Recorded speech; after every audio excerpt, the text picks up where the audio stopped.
Well, he'd said to you that he spoke 7 languages, that he was a pilot, and as you say, you've got this MI6 connection. You weren't allowed really to take photos. You weren't allowed to have your friends or your family. He's away all the time. Then he said he had a brain tumour, and I think meeting up with him after that with a bandage on his head was the last time you saw him, wasn't it? Yes, that towards the end of 2012, he told me that he had a gash to his head, that he'd blacked out and fallen down some stairs. He had actually a gash to his head, I saw that. But he subsequently told me that he had been to the hospital and that it had been revealed he had a brain tumour. And again, this all sounds very far-fetched, but I said, well, can I speak to your consultant? Can I come and see you? And he said I wouldn't be allowed into the hospital, but he could meet me. He would find a way to meet me in the car park if I went to park near the neurology unit, which I did. And he came out with his head expertly bandaged and apparently a drain coming out of his head. How did you find out? About 6 months after that, I had been to Nice, where I was supposed to meet him, not having seen him for about 5 or 6 months, and he didn't turn up. I was absolutely distraught. And when I got back, there'd been a whole series of missed connections when he said, I must go and meet him here, there, and nothing ever transpired. And eventually I phoned an acquaintance of his who I knew, whom Mark had said was going to take me to see him wherever he was. I didn't know where that was.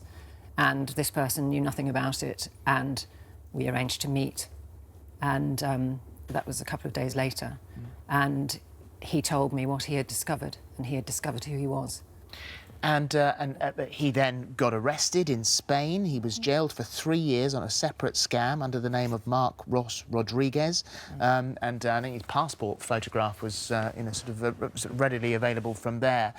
You believe that he could have had a wife and 2 children who were sort of not that far from where this big house was.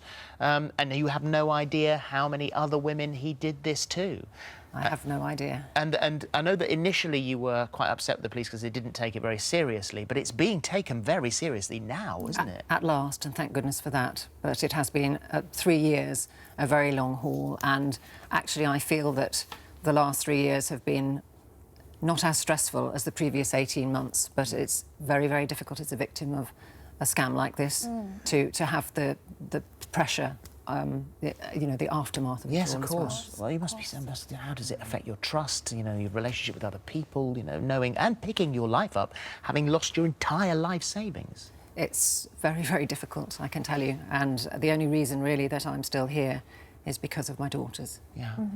Well, as of today, Mark Acklam has been named on the National Crime Agency's top 10 most wanted. There's now a new appeal to locate him. It's been launched as part of Operation Captura, a multi-agency campaign identifying 10 most wanted British fugitives to be believed in Spain. He's 5 foot 10 inches of medium build with dark brown hair and green eyes.